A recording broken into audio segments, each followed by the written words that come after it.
গৌৰৱোজ্জ্বল ৬৪টা বছৰ অতিক্ৰম কৰি ৬৫ বছৰত ভৰি দিয়া দূৰদৰ্শনৰ প্ৰতিষ্ঠা দিৱস যোৱা ১৫ ছেপ্টেম্বৰত সুন্দৰভাৱে উদযাপিত হৈ যায়।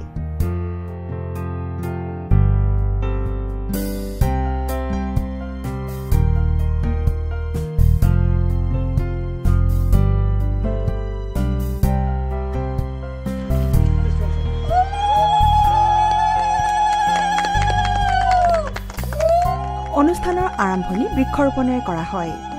DD অসমৰ উপমহানিৰ্দেশক টি হিনিয়েটা, বাতৰি বিভাগৰ মুৰব্বী অংকুৰ লাহতি, DD অসমৰ অনুষ্ঠান মুৰব্বী অৰূপ কুমাৰ মিশ্ৰ আৰু উপ সঞ্চালক প্ৰধান আশিষ ভাটনাগৰদেৱে বৃক্ষৰোপণত অংশগ্ৰহণ কৰে।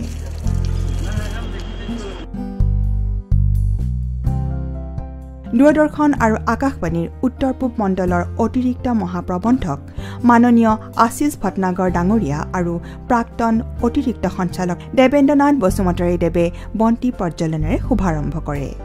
সবিতাৰাণী দেৱীৰ সুন্দৰ কণ্ঠত সংস্কৃত শ্লোকেৰে অনুষ্ঠানৰ সৌষ্ঠৱ বঢ়ায়।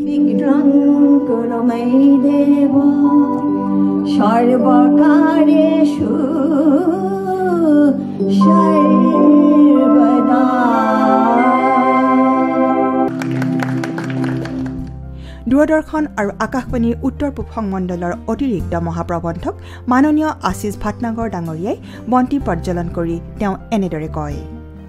यहाँ की दीवार, यहाँ के माइक्रोफोन, यहाँ के कैमरे सब खुश हैं अपने पुराने चेहरों को देख के।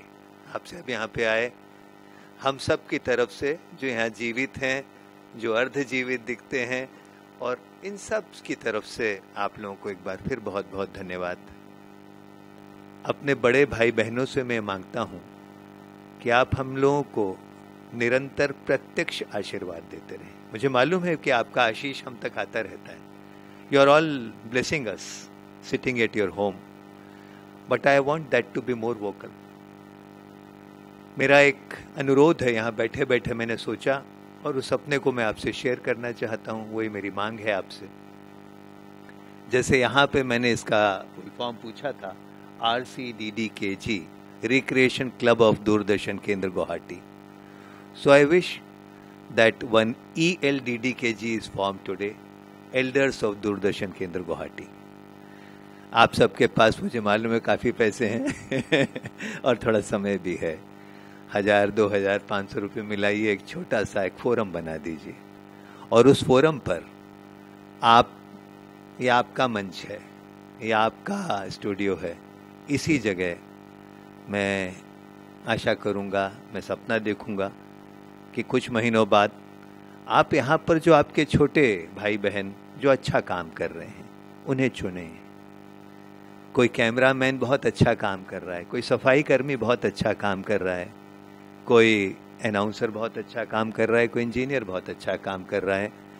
जब आपके हाथ से उनको आशीर्वाद मिलेगा, जब आप यहाँ के, जब आपके ELDDKG का फंक्शन होगा और उसमें आप उन बच्चों का, उन छोटे भाई बहनों का सम्मान क्या, उनको आप आशीर्वाद देंगे, वो आशीष देंगे, तो बहुत दूर तक जाएगी वो बात। उनका बहुत भाव संवर्धन होगा, उनके भीतर एक ताकत और शक्ति का संचार होगा। पब्लिक सर्विस ब्रॉडकास्टिंग, अब आपके सामने मैं क्या कहूँ, पब्लिक सर्विस ब्रॉडकास्टिंग के बिना तो ये जग अधूरा है, पब्लिक सर्विस के बिना अधूरा है। और ब्रॉडकास्टिंग तो सबसे सुंदर पब्लिक सर्विस है शायद, क्योंकि ये लगभग मुफ्त आती है, लोगों तक पहुँचती है। तो पब्लिक सर्विस ब्रॉडकास्टिंग देने वालों का मन प्रबल हो, उनका मन उत्साहित हो, वो अधिक से अधिक बेहतर काम कर सकें, वो अधिक से अधिक जन सेवा कर सकें, आम लोगों तक पहुंच सकें। उनका मनोबल बढ़ाना आपका दायित्व है, इसलिए मैं उनके लिए आपसे आशीष मांगता हूँ। অৱসৰী কৰ্মচাৰীসকলৰ বহু লোকৰ ইতিমধ্যে পৰলোক প্ৰাপ্তিও ঘটিছে। তেওঁলোকক খুৱৰি মৌন প্ৰাৰ্থনা কৰা হয়। প্ৰতিষ্ঠা দিৱস 1959 চনৰ 15 ছেপ্টেম্বৰত আমাৰ দেশত প্ৰথমটো বৈদ্যুতিক গণসংযোগ মাধ্যম ৰূপে দূৰদৰ্শনৰ আত্মপ্ৰকাশ হৈছিল। গৌৰৱোজ্জ্বল ৬৪টা বছৰ অতিক্ৰম কৰি আজি ৬৫ বছৰ বয়সত ভৰি দিয়া দূৰদৰ্শনৰ এই সুদীৰ্ঘ যাত্ৰাৰ সন্ধিক্ষণত আপোনালোকৰ উপস্থিতিয়ে আমাক আনন্দিত কৰিছে। আজি দূৰদৰ্শন কেন্দ্ৰ গুৱাহাটীয়ে আয়োজন কৰিছে অৱসৰী আৰু বৰ্তমান কৰ্মৰত বিষয়া কৰ্মচাৰীসকলৰ মাজত প্ৰায়োজিত অন্তৰংগ আলাপৰ এক বিশেষ অনুষ্ঠান স্মৃতিৰ সফুৰা। এই উপলক্ষে গুৱাহাটী দূৰদৰ্শন কেন্দ্ৰ আৰু ৰিক্ৰিয়েশ্যন ক্লাবৰ সৌজন্যত অৱসৰী আৰু বৰ্তমান কৰ্মৰত কৰ্মচাৰীসকলৰ মাজত আয়োজন কৰা হয় স্মৃতিৰ সফুৰা শীৰ্ষক এক সুন্দৰ অনুষ্ঠান।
দূৰদৰ্শনৰ প্ৰতিষ্ঠা দিৱসৰ শুভেচ্ছা তথা অভিনন্দন জ্ঞাপন কৰিছোঁ। প্ৰতি মাহত 3জন 4জনকৈ আমি বিদায় সভা, এই বিদায় সভাবিলাক আমি খুব শৃংখলিত ৰূপত ৰিক্ৰিয়েশ্যন ক্লাবৰ উদ্যোগত আমি কৰি আহিছোঁ, যাতে সকলোৱে যাবৰ সময়ত বিদায়ৰ সময়ত এটি সুন্দৰ এটা অনুভৱ লৈ আমাৰ ইয়াৰ পৰা যাব পাৰে। তাৰপিছত আমাৰ ৰিক্ৰিয়েশ্যন ক্লাবে আমি এই সাহিত্য চৰ্চাৰ অনুষ্ঠান আমি কিছুমান কৰি আছোঁ। এখন ৱাল মেগাজিন আপোনালোকে দেখিবই, আমি সেইখন এটা নিৰ্দিষ্ট সময়ৰ মূৰে মূৰে উলিয়াই আছোঁ, 6 মাহৰ মূৰে মূৰে। তাত আমাৰ লিখাসমূহ, স্বৰচিত কবিতা পাঠসমূহ, চুটি লিখাসমূহ আমি সাহিত্য চৰ্চাৰ অনুষ্ঠানত এজন বিশেষ ব্যক্তিক আমি আমন্ত্ৰণ কৰি অনুষ্ঠান কৰোঁ, তাৰ পৰা নিৰ্বাচিত কিছুমান আমি তাত প্ৰকাশ কৰোঁ। তেনেকুৱা এটা কাম চলি আছে। मैटर ऑफ ग्रेट प्राइड कि आपने इतने अपने साल के एफर्ट्स यहाँ पे लगाए हैं, और आज जो भी दूरदर्शन यदि है, आज दूरदर्शन गुवाहाटी यदि इस मुकाम पर है, तो ये सब आप ही के एफर्ट्स है जिसके कारण हम आज यहाँ तक पहुँच पाए। रही बात फाउंडेशन डे की, तो मुझसे अभी बहुत हम लोगों से सभी से सवाल पूछा जाता है कि अब कौन देखता है दूरदर्शन। तो देखिए, यदि कोई पूछे तो बोलिएगा कि प्राइम मिनिस्टर देखते हैं दूरदर्शन या प्रेसिडेंट देखते हैं दूरदर्शन, और इनफैक्ट पूरा देश देखता है अभी भी दूरदर्शन। सो मेरी रिक्वेस्ट यही है कि please take pride in what we do. This is a very important organisation, और हमारा जो रोल है as a public service broadcaster, ये वो रोल है जो कोई और फुलफिल नहीं कर सकता। ये सिर्फ हम ही हैं जो ऐसे इश्यूज को हाईलाइट करते हैं जो प्राइवेट चैनल या कोई भी चैनल कभी उसके बारे में सोचेगा भी नहीं, क्योंकि उनके लिए फर्स्ट चीज होती है TRP.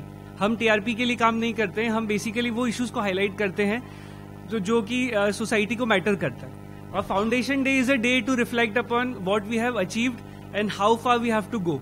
So regarding the achievements, I think the entire world knows about what Doordarshan has achieved in the past 64 years of its foundation. But as far as the future is concerned, I would like to highlight a few pointers. Recently, India concluded the G20 event in Delhi, as you all are aware. I am pleased to share with you that Doordarshan did the production for the first time in 4K cameras, and that too it was taken by around 28 broadcasters and private channels across the world. So this is the power of Doordarshan, that we are advancing with technology, and we have a long way to go. অৱসৰী বিষয়া কৰ্মচাৰীসকলক এখনি ফুলাম গামোচা আৰু স্মাৰকেৰে সম্বৰ্ধনা জনোৱা হয়।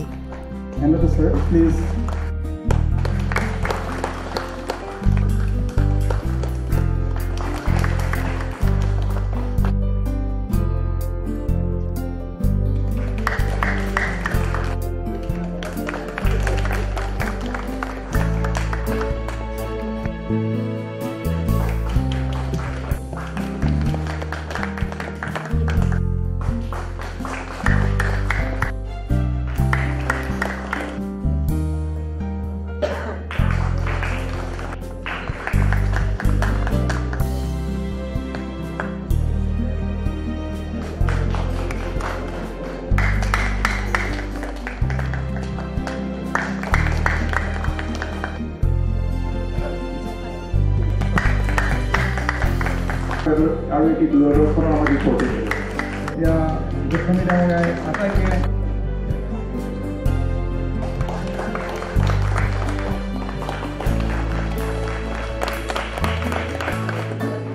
দূৰদৰ্শনৰ সমূহ অৱসৰী বিষয়া কৰ্মচাৰীসকলৰ উপস্থিতিত গীত মাত নাটক আবৃত্তি অন্তৰংগ আলাপেৰে জীপাল হৈ উঠা অনুষ্ঠানটিত সকলোৱে অতি হেঁপাহেৰে মত বিনিময় কৰে।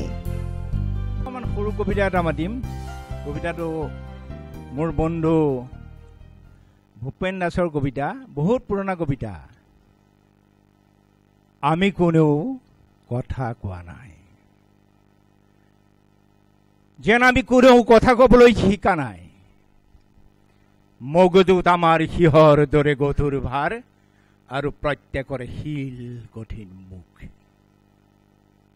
আমি কোনেও কথা কোৱা নাই, যেন আমি কোনেও কথা ক'বলৈ শিকা নাই। চিতাৰ ওপৰত জ্বলি আছে অমৰ বৰুৱা, ইতিহাসৰ অধ্যাপক। কোনোবাই বুকুত ডেগাৰ বহুৱাই হত্যা কৰিলে তেওঁ।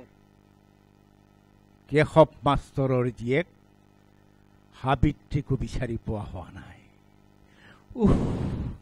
গাভৰু ছোৱালী, তাইতো ইজ্জত নৰব। আমি কোনেও কথা কোৱা নাই, যেন আমি কোনেও কথা ক'বলৈ শিকা নাই। পুলিচে হুঁচেল বজাইছে, গিৰিব গৰাব হস্তম সিহঁত। গিৰিব গৰাব পুনঃ উভতি আহিছে সিহঁত। হঠাৎ শিল বৰষুণৰ দৰে ডুব ডুপাই লৌৰি গ'ল ডেকা ল'ৰাবিলাক।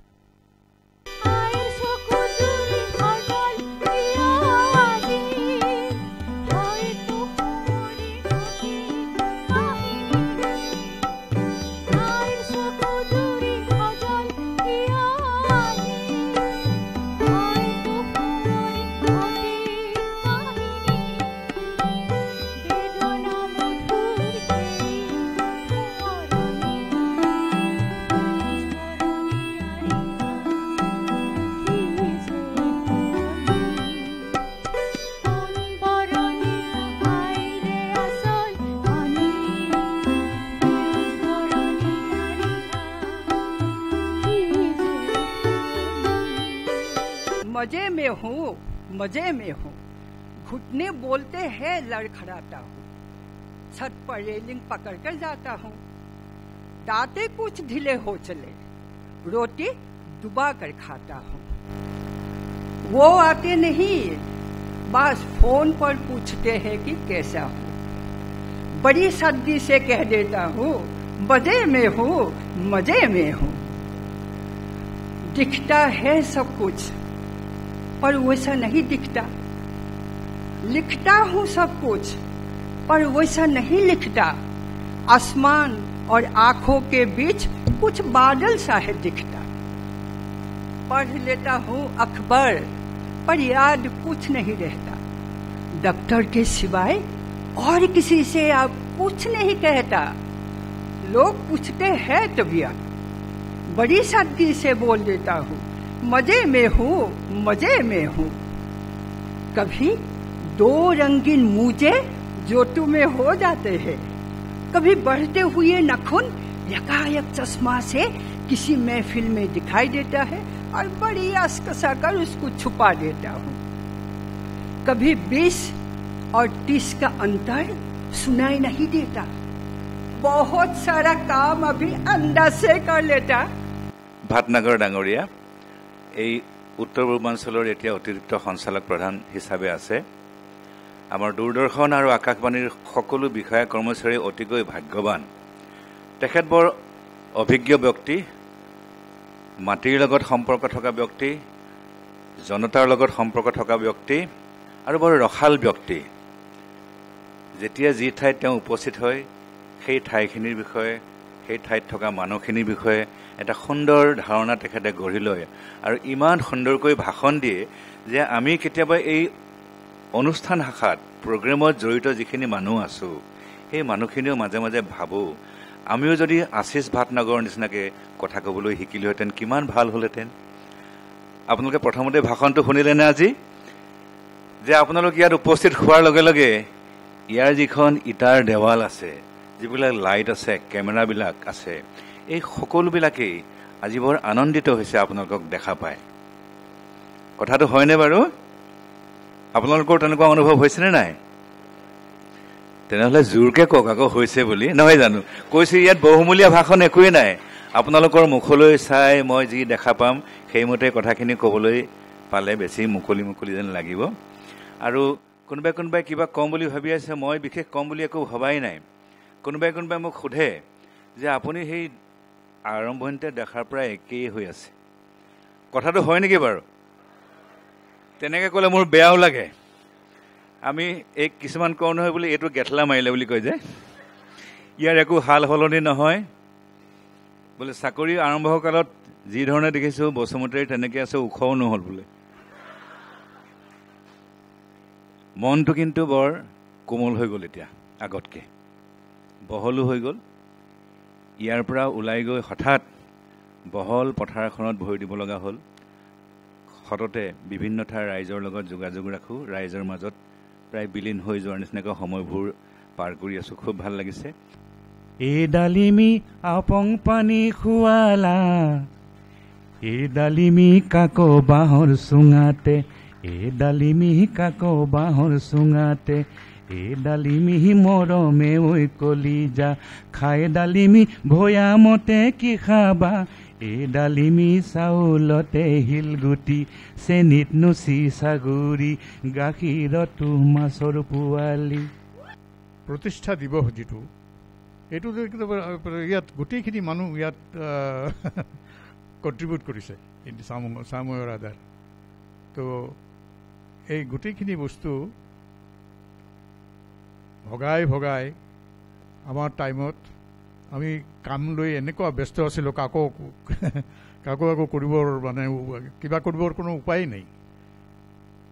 কভাৰেজ তাত দুই এটা মই কথা কওঁ কেনেকুৱা কভাৰেজ। আগত এজন আছিলে আমাৰ কেমেৰামেন সুবীৰ ভট্টাচাৰ্যী, ইয়াক মই পঠাই দিলোঁ মিজোৰামত পঠাই দিয়াৰ পিছত এইটো গ'লে মিজোৰামত আছে। তাৰপিছত প্ৰগ্ৰাম তেতিয়া খুব তাত বানপানী হ'ল। বানপানী হোৱাৰ ফলত তাৰ কেমেৰা চেমেৰা চব ভাঙি যোৱা অৱস্থা। সি কৈছে ছাৰ মই কেমেৰা বচাইছোঁ, মোৰ কথা নাজানো। চ' ডেট ৱাজ ওৱান, মানে তেনেকুৱা ধৰণৰ কি হৈছিলে, তেনেকুৱা ঘটনা হৈছিলে। All time busy. তাৰপিছত আহিলে এসপ্তাহ পিছত কেমেৰাটো ছনী কেমেৰা আছিলে, দামী কেমেৰা একদম। সেই সময়ত তেতিয়া ছনী আছিলে, আজিকালিহে নানান ৰকম কেমেৰা ওলাইছে। সেই কেমেৰা লৈ সি আহি মোক কৈছে যে মই কেমেৰা বচাইছোঁ, মই নিজেও বাচি আহিছোঁ। মই যেতিয়া আহোঁ তেতিয়া অনলি হাফ এন আৱাৰ নহয়, নিউজ আছিলে। বিগিনিঙত মই নাছিলোঁ, অনলি নিউজ।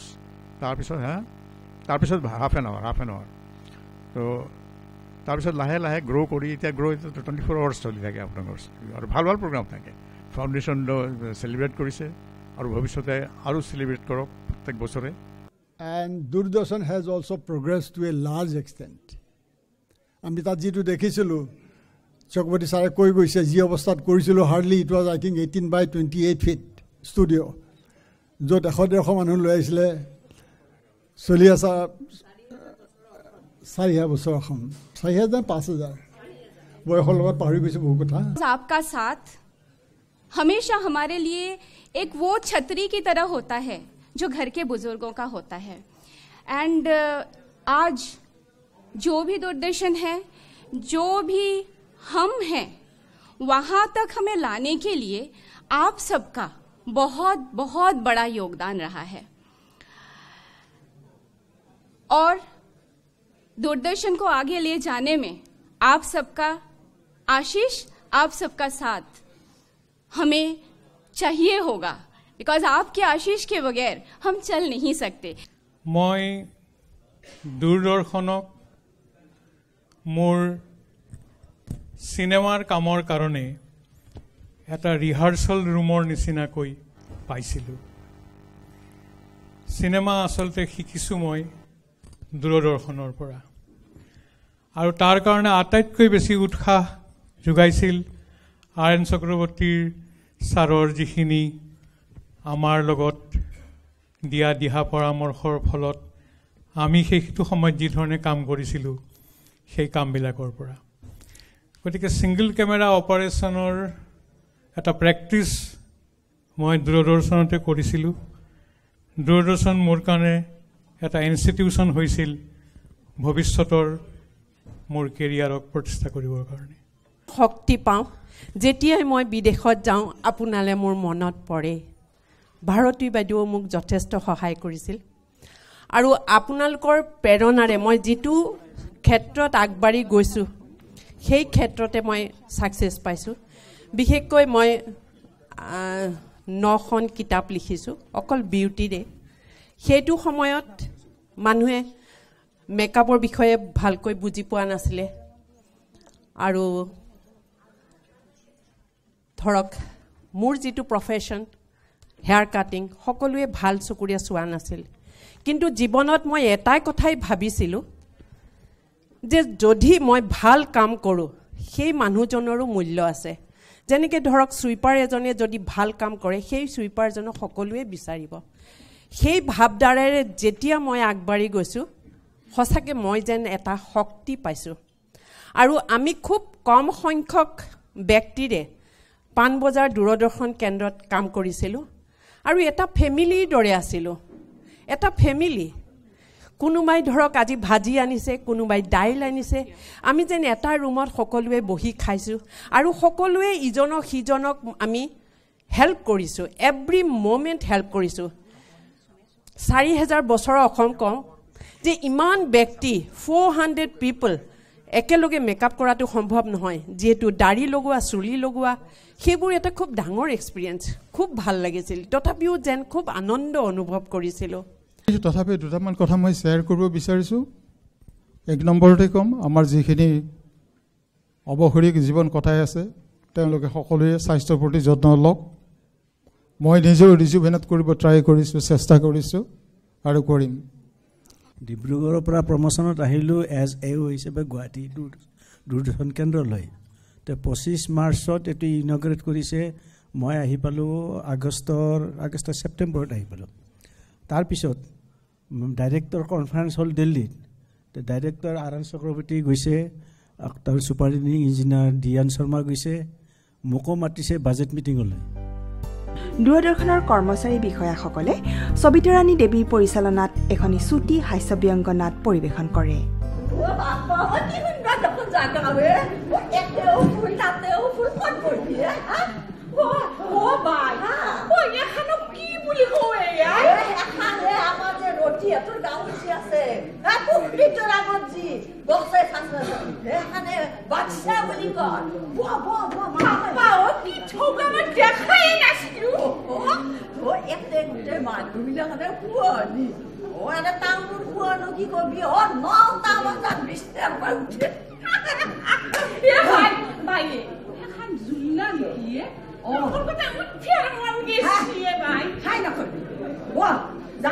এতিয়া অলপ পাছতে মানুহবিলে আহিব এখিনি জাগা নাপি পাপা আকৌ তাডোখ গোটেই ধুমুহা তিৰি পেটটো দেখা খোজকাঢ়ি ফুটি যাব আৰু ভাইৰে পেটলা সেই মানুহকেইটাই দেখো কিবা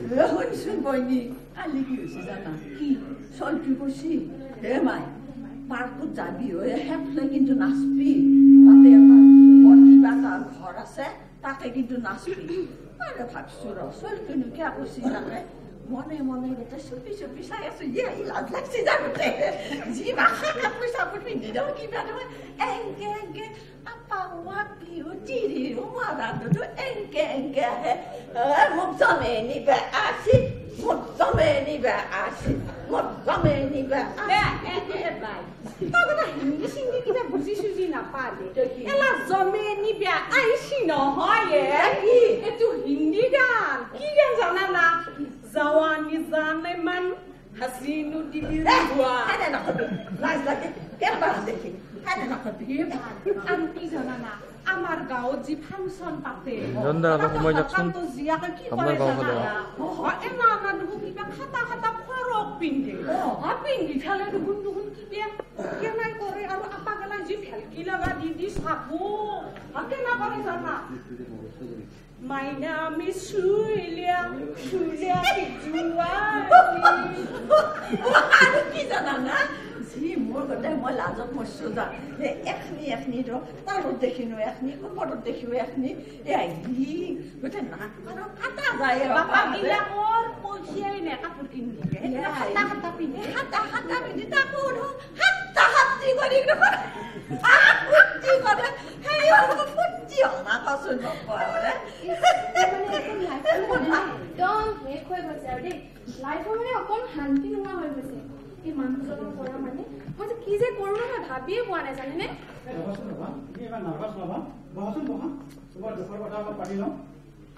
নকবহে কিনো কব জানেনে মোৰ দুখৰ কথা এই দিয়কচোন এইটো এই মানুহজন ৰিটায়াৰ হবৰ পৰা জানেনে অকল ঘৰৰ ভিতৰতে মোবাইল টিপি এই বিছনাখনতে পৰি বেমাৰী হ'ল আৰু তাৰমানে কি হ'ল অকল বিছনাটো নিজে পৰি থাকে ময়ো ওলাব নোৱাৰা হ'লো তেওঁক আলপচান ধৰি আগৰ দিনত কি যে কৰিছিলো ৰিলছ বনাইছিলো ইউটিউব বনাইছিলো শ্বপিং কৰিছিলো আৰু কত যে কি কৰিছিলো বেয়াই লাগে জানেনে আগৰ দিনৰ কথাবোৰ ভাবিলে এতিয়া মানুহজনে খালি হস্পিটেলৰ বাহিৰে ক'তোৱে ফুৰাবলৈ নিনিয়ে গম পায়নে ইমান তুমি চিন্তা নকৰিবা মোৰ মানে লাইফটো একদম অশান্তি হৈ গৈছে জীয়াই থাকিবলৈ মানে একদম ইচ্ছা নোযোৱা হৈ গৈছে আৰু বুজি পাইছে কৰক দিয়ক এইবোৰ আৰু কামনো কি কৰে ইয়াতে আহি কোনে কি কৰিছে কোনে কি নাই অকল সেইবোৰহে কৰিবলৈ আহে কৰক নিজৰে লাইফটো ইমান অশান্তি এতিয়া আৰু লোকৰ কথা ভাবিবলৈ সময় আছে নেকি মোৰ ঠিক আছে তোমাৰ দুখৰ কথাখিনি কোৱাচোন মই তোমাৰ এই দুখৰ কথাখিনি কান্দি কোৱা মই ৰেকৰ্ডিং কৰি ল'ম ৱাই তেনেকে নকৰিব আগত পটকে কান্দি কোৱা ৰেকৰ্ডিং কৰিম বুলি ক'লে মই কৰিব নোৱাৰো নহয় লিপষ্টিকৰটো কথা এটা আছে চুলিও মোৰ ঠিক নাই আৰু ড্ৰেছটো মই ঠিক পিন্ধি অহা নাই তোমাৰ লিপষ্টিক কোনো কাজৰ কোনো প্ৰয়োজন নাই তোমাক দেখিবলৈ এনেই ধুনীয়া লাগে বাৰু মই তোমাক ৰেকৰ্ডিং কৰিম ঠিক আছে ৰ'ব মই লিপষ্টিক লৈ আহিছো নহয় মই লগাই লওঁ অ'কে আৰু আপুনি সেই কিবা কয় নহয় ফিল্টাৰটো অন কৰিব কিন্তু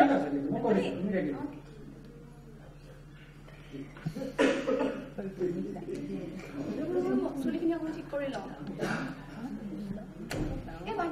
নিজৰ কথা ভাবকচোন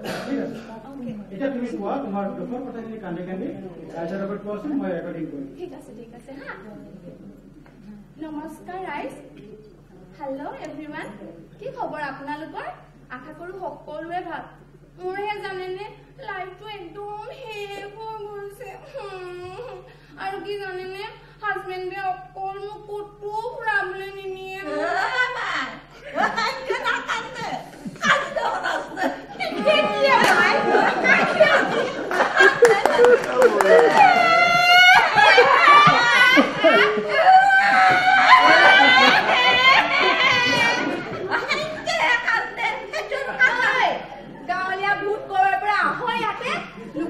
হৈছে কি নাই অকল হেয়া চাই থাক হা নিজৰ লাইফত বেষ্ট দে আয়ুই কথা দি ভাল গাঁৱলীয়া হেয়া বুলি কবা চাইনি হা তোক কৈছো গম পাইছ নে দেখছা তাই তোক জখনি কৈছি ভাই জখনি ভাই চিনি পাবা নাই মোক চিনি পাবা নাই আই ৰতি হ'ল না চিনি পাবা নাই তোক কৈছো আগলি তোৰ ঘৰ পাছি গলি বাপে মোৰ ঘৰ পাছি তেওঁলোকে ঘৰ পাইছে তেওঁলোকে কৈ নাজানে তুমি চুপ থাক আপুনি বেছি কথা নকবি চাই ল তহঁতৰ দুইটাকে চাই ল ঘৰত অশান্তি ইয়াৰ পৰা এই চবৰ পৰা মানে শান্তি নাই হে বলা হে পৰা মানে শান্তি নাই চাই ল এই শান্তি যাই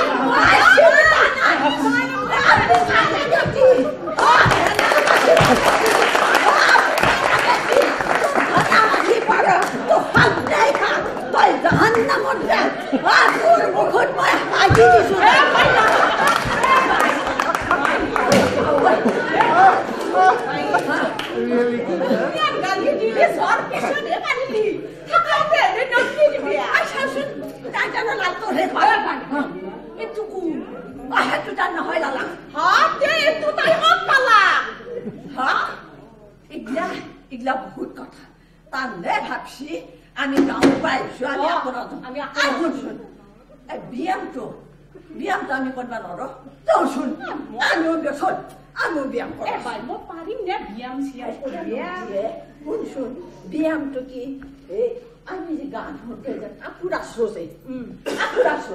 সেইটো দেখোন নাচতে পৰে আমি এনেকে কাপোৰ আছো ভাই তোর পাছলি দিল কি লাগিলে ভাই ওই কালেকশন কই নরবি কেনে আছো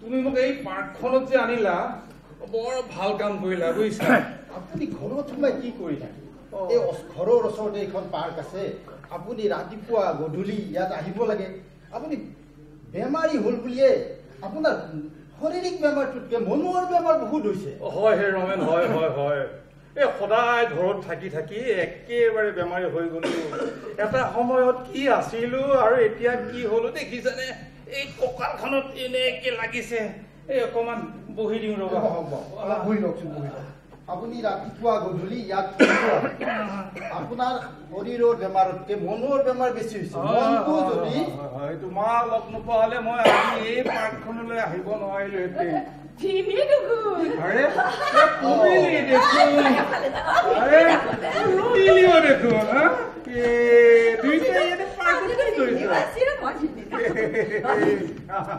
কচোন কি খবৰ বহু দিনৰ মূৰত দেখিলো কচোন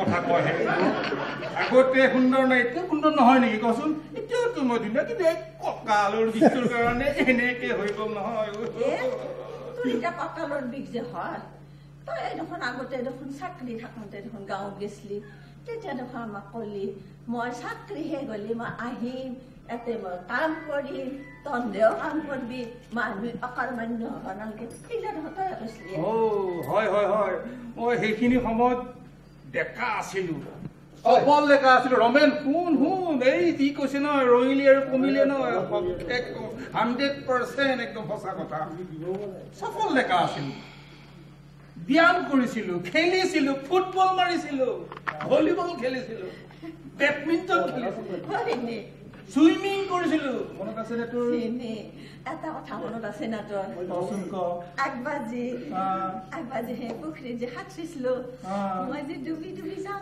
তই যে উঠাই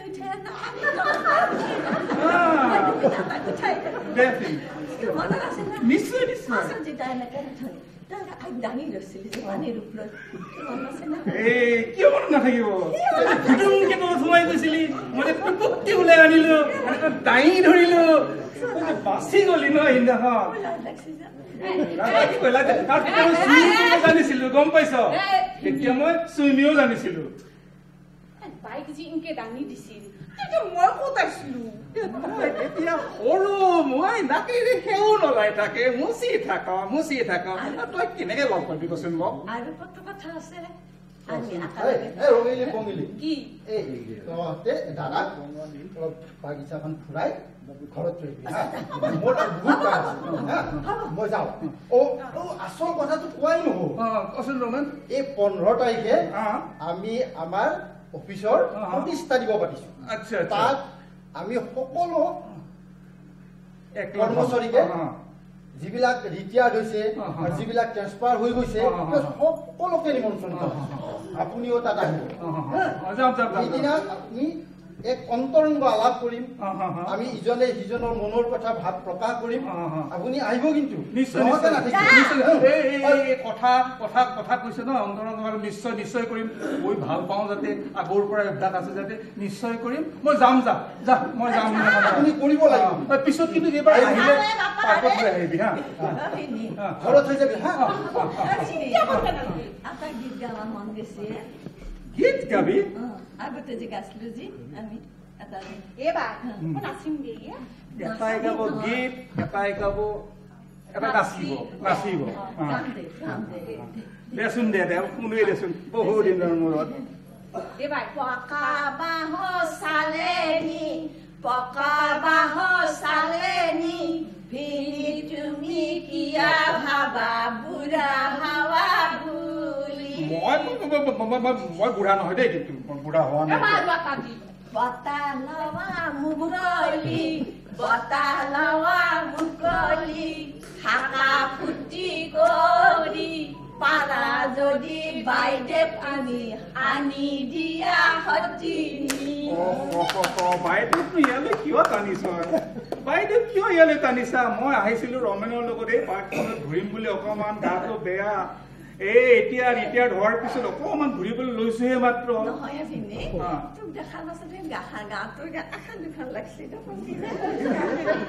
কথাবিলাক কয়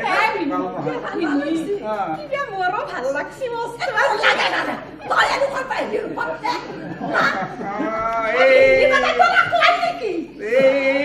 এইবিলাক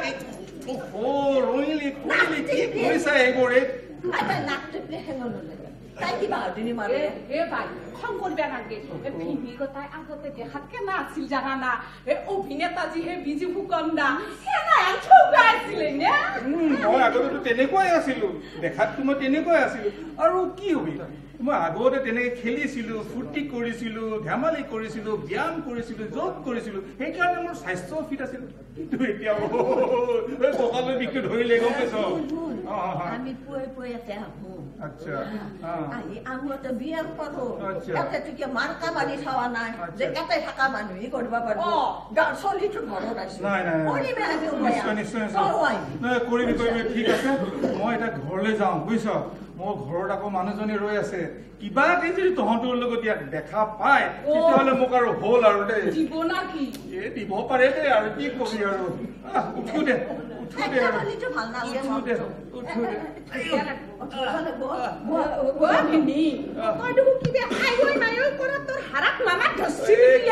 একেবাৰে কঁকালখন বেকা হৈ গৈছে আচলতে চাওক অৱসৰ পোৱাৰ পিছত প্ৰত্যেক মানুহে সুস্থ হৈ থকাৰ কাৰণে চেষ্টা কৰিব লাগে সদায় ব্যায়াম কৰিব লাগে ভাল এক্সাৰচাইজ কৰিব লাগিলে দৌৰিব লাগে ৰাতিপুৱা মুকলি ঠাইত ঘূৰিব লাগে গতিকে সদায় যাতে আমাৰ শৰীৰটো ভালে থাকে আমি চেষ্টা কৰিব লাগে তেতিয়াহে আমি আমাৰ জীৱনটো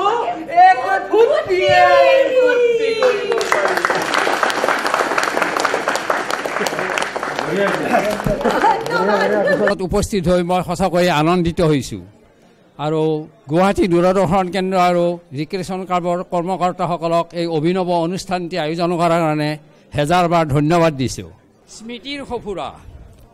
স্মৃতিৰ সফুৰা মোৰ আলফুলে এখন মনৰ মণিকোঠত সযতনে ৰাখিছোঁ সজাই পাহৰণিৰ বিস্মৃতিৰ গৰ্ভত কেতিয়াও যাবলৈ নিদিওঁ হেৰাই দূৰদৰ্শনৰ বৃহৎ পৰিয়ালৰ ময়ো এটি নগণ্য সদস্য হৈছোঁ।